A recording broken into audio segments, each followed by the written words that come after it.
Hello guys, പുതിയൊരു വീഡിയോയിലേക്ക് എല്ലാവർക്കും സ്വാഗതം. നമ്മുടെ വീഡിയോ ഇഷ്ടപ്പെടുന്നുണ്ടെങ്കിൽ ലൈക്ക് ചെയ്യാൻ മറക്കരുത്. അതുപോലെ തന്നെ ആരെങ്കിലും സബ്സ്ക്രൈബ് ചെയ്യാൻ ബാക്കിയുണ്ടെങ്കിൽ എല്ലാവരും സബ്സ്ക്രൈബ് ചെയ്യുക.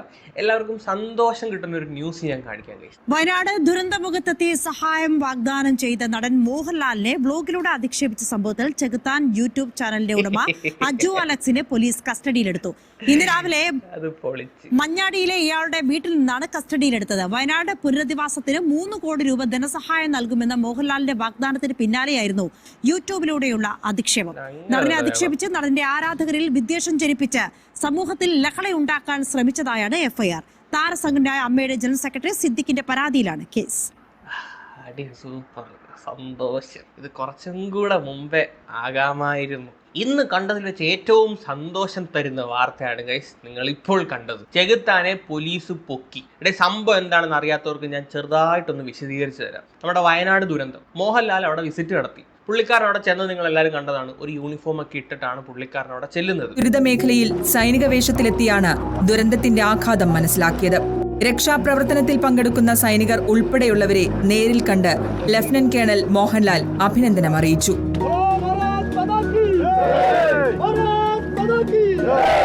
ഇതങ്ങോട്ട് കണ്ടപ്പോഴത്തേക്ക് ഇവന് കുരു പൊട്ടിട്ട് ഇവൻ 1-2 വീഡിയോ ഇവന്റെ കൊണച്ച യൂട്യൂബിൽ ഇരുന്ന് അങ്ങോട്ട് ഇട്ട്. ആ വീഡിയോ നമ്മൾ ഓൾറെഡി റിയാക്ട് ചെയ്തിട്ടുണ്ട്. നിങ്ങൾ കണ്ടിട്ടില്ലെങ്കിൽ ഞാൻ എൻ സ്ക്രീനിലോ അല്ലെങ്കിൽ ഇവിടെ കാർഡായിട്ടോ വല്ലതും കൊടുക്കാം. നിങ്ങൾ അത് പോയി കണ്ടു കഴിഞ്ഞാൽ കൃത്യമായിട്ട് എന്തോ പറഞ്ഞെന്ന് വ്യക്തമായി അതിനകത്ത് ഞാൻ പറയുന്നുണ്ട്. ആ വീഡിയോ കണ്ടു കഴിഞ്ഞാൽ ആരാണെങ്കിലും ചെവട നോക്കി ഒരെണ്ണം കൊടുക്കാൻ തോന്നും. നാണം ഉളുപ്പില്ലാത്തവനൊക്കെ ഇറങ്ങിയൊക്കെ തുണി ഓരോ വേഷം ചുറ്റിക്കൊണ്ട് നാണം ഉണ്ടോ ഇയാൾക്ക്? അവർക്ക് ഇയാളോട് എന്താ പറഞ്ഞത്? കുറെ പട്ടാളക്കാരെ നീ ഇയാളോട് സംസാരിക്കുന്നു. ഇത് കേട്ട ഒരു കേണലാണ് ശരിയാ പറയുന്നതെങ്കിൽ കുഴപ്പമില്ല. ഇമാതിരി വേഷം കിട്ടി നടക്കുന്ന ഏതോ പട്ടാള സിനിമയിൽ അഭിനയിച്ചവനെ പിടിച്ച് ഈ നാട് നശിച്ചൊരു നാടായതുകൊണ്ട് ഇപ്പൊ പട്ടാളക്കാരുടെ ഗതികേട് എന്ന് പറയുന്ന പോലെ ഒരു അവസ്ഥ ഇപ്പൊ കണ്ടേക്കുന്നത്. എടേ, ഇത്രയും നാണം കെട്ടവനെ ഞാൻ എന്തായാലും കണ്ടിട്ടില്ല. ഒരു നാണം ഉളുപ്പില്ലാത്തവനാണ് ഇങ്ങനെ ഇരുന്ന് സംസാരിക്കുന്നത്. അത് മോഹൻലാലിനെ പറ്റി. ബുദ്ധിയുള്ള വിവേകമുള്ള ഒരു മനുഷ്യൻ പോകത്തില്ല അങ്ങോട്ട്. ഇങ്ങനത്തെ നാടുകളെ അങ്ങോട്ട് വരുത്തരുന്ന ഓർഡർ ഉണ്ടാവും. അവിടെ വേറെ പലരും റെസ്ട്രിക്ഷൻ ഉണ്ട്. അവിടെ കട തുറക്കാൻ പറ്റത്തില്ലെന്ന് പറഞ്ഞ ഒരുത്തൻ രാവിലെ ഏതോ ഒരു കളക്ടറോടോ IS ഓഫീസറോടോ നിന്ന് തർക്കിക്കുന്നുണ്ട്. ആരും അങ്ങോട്ട് കടത്തിവിടത്തില്ല, ഇങ്ങോട്ട് കടത്തില്ല. സാധാരണക്കാരൻ അവിടെ ഒരു കടയുള്ളവരെ തുറക്കാൻ പറ്റത്തില്ല, അങ്ങനെ ജീവിക്കാൻ പറ്റത്തില്ല എന്നുള്ള പരാതിയായിട്ടൊക്കെ നിൽക്കുമ്പോൾ ഇതുപോലുള്ളവനൊക്കെ ചെല്ലുക, വലിഞ്ഞു കയറി ചെല്ലുക ഇടയിലോട്ട്. ഒരു നാണമുള്ളവൻ ചെയ്യത്തില്ലത്. മോഹൻലാൽ നാണവും മാനവും ഉറപ്പില്ലാത്തൊരു മനുഷ്യനായതുകൊണ്ട് ചെയ്യുന്നതാ. അതിനെ പ്രോത്സാഹിപ്പിക്കേണ്ട ആവശ്യം പട്ടാളത്തിന് എന്താണ്? നിന്റെ പണി ഇതല്ലല്ലോ. നിന്റെ എന്തിനാ ഇങ്ങനെ ആക്കി ഇരുത്തിയിരിക്കുന്നത്? പട്ടാളത്തിന് നല്ലപോലെ അറിയാം. യുദ്ധം വന്നാൽ ഇവനെ വിളിച്ചോണ്ട് പോകും. ഇവൻ ആരാ? എനിക്ക് അറിയാൻ വേണ്ടി ചോദിക്കുക. അങ്ങനെ എന്ത് ഇതിന്റെ ക്വാളിറ്റി അവിടെ ചെന്ന് നിൽക്കാൻ? മോഹൻലാലിന്റെ ക്വാളിറ്റി ഇറക്കാൻ ഇവൻ ഏതാടാ? അങ്ങയുടെ ക്വാളിറ്റി എന്താണെന്ന് എനിക്ക് അറിയണമെങ്കിൽ അങ്ങയുടെ പേരിന് മുന്നിൽ എത്ര പദവികളുണ്ടെന്ന് നോക്കിയാൽ മതി. നിന്റെ പേര് ചെകുത്താനെന്നല്ലേ? അതിന് നിന്റെ യഥാർത്ഥ പേര് പോലും ആർക്കും അറിയില്ല. നിന്റെ പേരിനോടൊപ്പം ഒരു ഇനിഷ്യലുണ്ടെന്ന് പോലും ആർക്കും അറിയില്ല. ഒരു ക്വാളിറ്റി ഇല്ലാത്ത മാങ്ങാണ്ടി മോറിനാണ് മോഹൻലാലിന്റെ ക്വാളിറ്റിയെ പറ്റി സംസാരിക്കുന്നത്. ഇതിന്റെ ടൂറിസ്റ്റോ ചുമ്മാ വാങ്ങി പിടിച്ചു നിൽക്കുക, അവരുടെ അത്രയും സമയം കളയുക. പട്ടാളക്കാർ അവിടെ പണിയെടുക്കാൻ പോയേക്കുന്നവർ ഇവന് ചുറ്റും നടക്കുക. ഇവിടെ ഒരു മണ്ണ പോയേക്കുക കാണാൻ. ദുരന്തബാധിത പ്രദേശം ലഫ്റ്റനന്റ് കേണൽ മോഹൻലാൽ സന്ദർശിച്ചത് എന്തിന് സന്ദർശിച്ചു? ഇങ്ങനെയുള്ള സമയത്ത് പോകേണ്ട ആൾ ഇവനൊക്കെയാണോ? എനിക്കറിയാൻ വേണ്ടി ചോദിക്കും. ഇവൻ എന്ത് ക്വാളിഫിക്കേഷൻ ഈ പറയുകയാണ് അവിടെ പോകാൻ എന്ത് യോഗ്യത ഉള്ളവനെയാണ്? എനിക്കറിയാൻ വേണ്ടി ചോദിക്കും. ഇങ്ങനെയുള്ളവനെയൊക്കെ വിളിച്ചിട്ട് പോകാവോ? ഇവൻ ഒന്നാമത്തെ കാര്യം, മോഹൻലാൽ എന്തിനാണ് ലഫ്റ്റനന്റ് കേണൽ പദവി കൊടുത്തത്? പുള്ളിക്കാരൻ അവിടെ എന്തിനാണ് പോയത്? മോഹൻലാൽ ഏത് റെജിമെന്റിൽ പെട്ടതാണ്? ഇതൊന്നും അറിയത്തില്ല. ഇവൻ ഒരു കിണയും അറിയാതാണ് ഇതിനകത്തിരുന്ന് ഈ കൊണയടിക്കുന്നത്. മോഹൻലാലിന്റെ റെജിമെന്റിൽ പെട്ട പട്ടാളക്കാരാണ് അവിടെ പോയി പണിയെടുത്തത്. അതുകൊണ്ടാണ് മോഹൻലാൽ അവിടെ ചെന്നത്. മോഹൻലാലിനെ പോലെ ഒരു മഹാനടൻ അവിടെ ചെല്ലുക എന്ന് പറയുന്നത് തന്നെ അവർക്ക് കിട്ടാവുന്ന ഏറ്റവും വലിയൊരു അച്ചീവ്മെന്റ് ആണ്. അതൊന്നും ഇവനെ പോലുള്ള തീട്ടനാറികൾക്ക് പറഞ്ഞിട്ട് കാര്യമില്ല, അറിയില്ല. കാര്യം വെച്ചാൽ ഇവൻ എന്ത് ചെയ്താലും മോഹൻലാലിനെ കുറ്റം പറയാനിരിക്കുന്ന ഒരുത്തനാണ്. അത് ഇന്നും ഇന്നലെ തുടങ്ങിയതല്ല ഗൈസ്, വർഷങ്ങളായിട്ട് തുടങ്ങിയ പരിപാടിയാണ് ഇവൻ. ഷൂട്ടിംഗ് കഴിഞ്ഞ് എങ്ങാണ്ട് ടൂർ കഴിഞ്ഞ് വന്നേക്കുക കേണൽ കളിക്കുക. ഇതിന്റെ കേണൽ കളിയും ഉറപ്പില്ലാത്തവനാണ്. അയാളൊക്കെ പറയുന്നത് നിങ്ങൾ ഇവനൊക്കെ ചുറ്റും കറങ്ങും. പട്ടാളക്കാരുടെ നാണമാകുന്നില്ലേ? ഒരു ഉത്തരവാദിത്തപ്പെട്ട ജോലി ഇതിന്റെ ഇടയിലാണോ ഇങ്ങനത്തെ പോക്കിത്തരം കാണിക്കുന്നത് എന്ന് ചിന്തിക്കാൻ ബോധമില്ലേ? ആർക്കും ബോധമില്ലേ?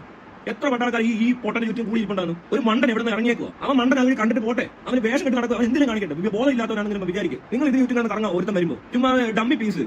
നിങ്ങൾ ഈ പട്ടാളത്തിന്റെ എത്ര പരിപാടി വന്നിട്ടുണ്ട്. പട്ടാളക്കാരെയാണ് ഗൈസ് നമ്മുടെ ചെകുത്താൻ ഉപദേശിച്ചത്. പട്ടാളത്തിന്റെ ഷൂവിന്റെ പോലും വിലയില്ലാത്ത ഇവനാണ് പട്ടാളക്കാരെ ഉപദേശിക്കാൻ നിൽക്കുന്നത്. പട്ടാളക്കാരുടെ ഗതികേട് നോക്കണേ. മോഹൻലാൽ അവിടെ പോയതിന് ഇവൻ 1-2 വീഡിയോ ഇവൻ ചെയ്തിട്ടുണ്ട്. ഫേസ്ബുക്കിലും പോസ്റ്റ് ഇട്ടിട്ടുണ്ട്. ഇവനെ അവരാധിക്കാവുന്നതിന് മാക്സിമം അവരാധിച്ചു. ഇത് കേട്ടിട്ട് നമ്മുടെ നടൻ സിദ്ദിഖാണ് ഇവനെതിരെ പരാതി കൊടുക്കുന്നത്. അതും കൂടെ നിങ്ങളൊന്ന് കേട്ടു നോക്ക്. അത് കുറച്ച് കാലങ്ങളായിട്ട് ഞങ്ങളുടെ സിനിമയിലെ നടീനടന്മാരെ പല രീതിയിൽ അധിക്ഷേപിക്കുകയും അല്ലെങ്കിൽ സിനിമയെ തന്നെ പല രീതിയിൽ അധിക്ഷേപിച്ചുകൊണ്ട് ഒരുപാട് യൂട്യൂബർമാരെന്ന് പറയുന്ന ആളുകൾ ഒരു വ്യക്തമായ ഒരു അഡ്രസ്സോ അല്ലെങ്കിൽ വ്യക്തമായ ഒരു ചാനലോ അങ്ങനെ ഒന്നും ഇല്ലാതെ വെറും ഒരു വ്യക്തി വന്നിട്ട് ഞങ്ങളെ വ്യക്തിപരമായി അധിക്ഷേപിക്കുന്ന ഒരു പ്രവണത കഴിഞ്ഞ കുറച്ച് കാലങ്ങളായിട്ട് സിനിമയിലെ നടീനടന്മാർ അനുഭവിക്കുന്നുണ്ട്. അപ്പോൾ ആറാട്ടെണ്ണൻ എന്ന് പറയുന്ന അങ്ങേരാണ് ഒരുമാതിരി മറ്റെടുത്ത പരിപാടി കാണിക്കുന്നത്. ഇവനെങ്ങും യൂട്യൂബറായിട്ട് പോലും കണക്കാക്കല്ലേ. രാത്രി ആകുമ്പോഴത്തേക്ക് ആറാട്ടെണ്ണന് പിരിയളകും. അവള് കൊള്ളാം, എൻ്റെ പുതിയ ക്രഷ്, എനിക്ക് അവളെ കാണുമ്പം പൊങ്ങുന്നു, താരുന്ന് എന്നൊക്കെ പറഞ്ഞിട്ടാണ് ആറാട്ടണ്ണൻ ഇറങ്ങുന്നത്. അത് വേറൊരു മലവാണ്. അതുപോലുള്ള വേറൊരുത്തനാണ് ഇവന്മാരെല്ലാം ഒരൊറ്റ ബെൽറ്റ് പെടുന്നതാണ്. ചെകുത്താൻ എന്ന് പറഞ്ഞാൽ ഇച്ചിരി കൂടിയ ജാതിയാണ്. ഇതിന് നമുക്ക് ആരെങ്കിലും ചോദിക്കാൻ വേണം. ഇതിന് രാജ്യത്ത് നിയമമുണ്ട്. അപ്പം നമ്മളതിന് ഇപ്പോഴാണ് അതിനൊരു നിയമപരമായ ഒരു നടപടി സ്വീകരിക്കണമെന്ന് പറഞ്ഞിട്ട് നമ്മളൊരു പോലീസിൽ പരാതി കൊടുക്കുകയും അതിപ്പോൾ ഒരാളെ ഇന്നലെ അറസ്റ്റ് ചെയ്തിട്ടുണ്ട്. ഇതിന് മുമ്പ് ഒരാളെ പോലീസ് സ്റ്റേഷനിൽ വിളിച്ചു വരുത്തിയിട്ട് അയാളുടെ എഴുതി വാങ്ങിയിട്ടുണ്ട്. ഇനിമേൽ അയാളുടെ ഭാഗത്ത് നിന്ന് ഇങ്ങനെ പ്രവൃത്തി ഉണ്ടാവില്ല, ഉണ്ടായാൽ തീർച്ചയായിട്ടും കേസ് ചാർജ് ചെയ്യുമെന്ന രീതിയിൽ പോലീസ് ഇടപെടും. ആ എഴുതി മേടിച്ച ആള് നമ്മുടെ ആറാട്ടണ്ണനാണ്. അറസ്റ്റ് ചെയ്തത് നമ്മുടെ ചെകുത്താനെ. ഇതിപ്പോൾ ആർക്കും ആരെയും എന്തും പറയാവുന്ന രീതിയിലേക്ക് ആ ഒരു മേഖല നീങ്ങിക്കൊണ്ടിരിക്കുകയാണ്. നമ്മളെ സംബന്ധിച്ചിടത്തോളം 1947 ഓഗസ്റ്റ് 15 നമുക്ക് സ്വാതന്ത്ര്യം കിട്ടി. ശരിയാണ്, നമുക്ക് സ്വാതന്ത്ര്യമുണ്ട്. സ്വാതന്ത്ര്യം നമുക്കൊരാളെ അധിക്ഷേപിക്കാനുള്ള സ്വാതന്ത്ര്യമില്ല. മറ്റൊരാളെ കയ്യേറ്റം ചെയ്യാനുള്ള സ്വാതന്ത്ര്യം നമുക്കില്ല. ആരെയും എന്തും പറയാമെന്നുള്ള സ്വാതന്ത്ര്യം നമുക്കില്ല. നമുക്ക് ലിബർട്ടിയാണുള്ളത്. റെഗുലേറ്റഡ് ഫ്രീഡം എന്നാണ് പറയുന്നത്. യവന്മാർ കാരണം മര്യാദയ്ക്ക് മാന്യമായി വീഡിയോ ചെയ്യുന്ന യൂട്യൂബേഴ്സിനെ കൂടും പറയിപ്പിക്കാൻ തരത്തിലാണ് ഈ നാറികളിനകത്തിരുന്ന് കൊണയടിക്കുന്നത്. ഉള്ള കാര്യം പറയാമല്ലോ. 437 സബ്സ്ക്രൈബേഴ്സ് ഉള്ളെങ്കിലും അവൻ എന്തെങ്കിലും കേസിൽ പെട്ട് കഴിഞ്ഞാൽ ഇവിടെ ന്യൂസ് വരുന്നത് പ്രശസ്ത യൂട്യൂബർ അറസ്റ്റിൽ, യൂട്യൂബർമാരുടെ വിളയാട്ടം, ഈ രീതിയിലാണ് വരുന്നത്. ബാക്കിയുള്ളവന്മാരെ കൂടെ പറയിപ്പിക്കാൻ വേണ്ടി ഇങ്ങനെ കുറെ കടയാടി മക്കൾ ഇറങ്ങിയിട്ടുണ്ട്.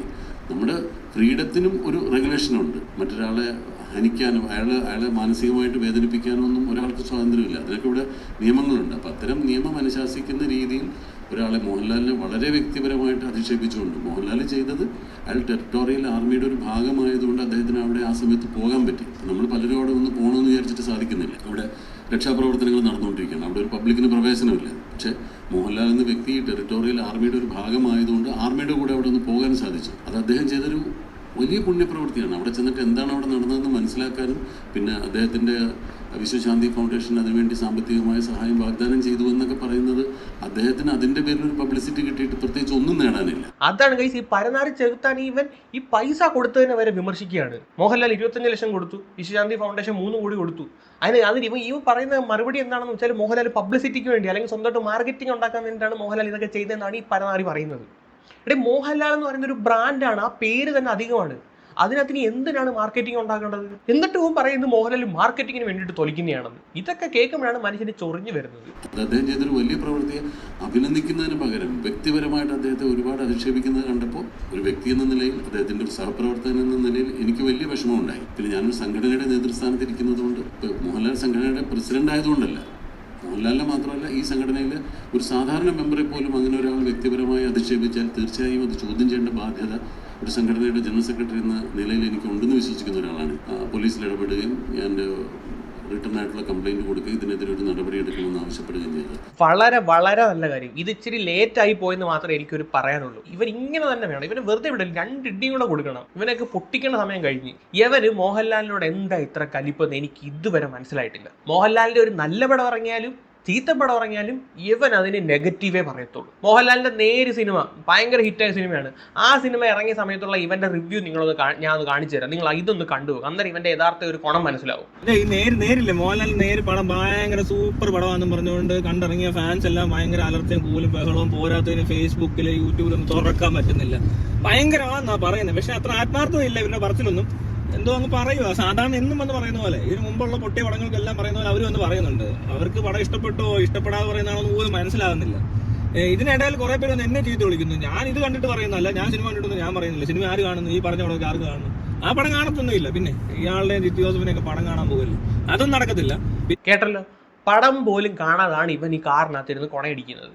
ഒന്നെങ്കിൽ വീട്ടിൽ ഇരുന്ന് ക്യാമറയുടെ അകത്ത് കയറി ഇങ്ങനെ സംസാരിക്കുന്നത്, മോഹൻലാൽ അപരാധിച്ച് ഇങ്ങനെ സംസാരിക്കുന്നത്, അണ്ണാക്കി കയറിഞ്ഞ് സംസാരിക്കുന്നത്, അമ്മാതിരി കൊണയടിയാണ്. ഈ നേര് പടം കാണാതെ തന്നെ നേര് സിനിമയെ പറ്റി 3-4 വീഡിയോ ചെയ്തിട്ടുണ്ട്. ഇവന്റെ യൂട്യൂബ് എടുത്ത് നോക്കിയാൽ മതി, കാണാൻ പറ്റും. മോഹൻലാൽ തുമ്മിയാനും തൂറിയാനും വരെ ഇവന് കുറ്റമാണ്. കാര്യമുള്ള കാര്യത്തിനാണ് വിമർശിക്കുന്നതെങ്കിൽ അതിനകത്തൊരു കഴമ്പുണ്ടെന്ന് പറയാം. ഇത് വെറും കുത്തിക്കഴപ്പ്.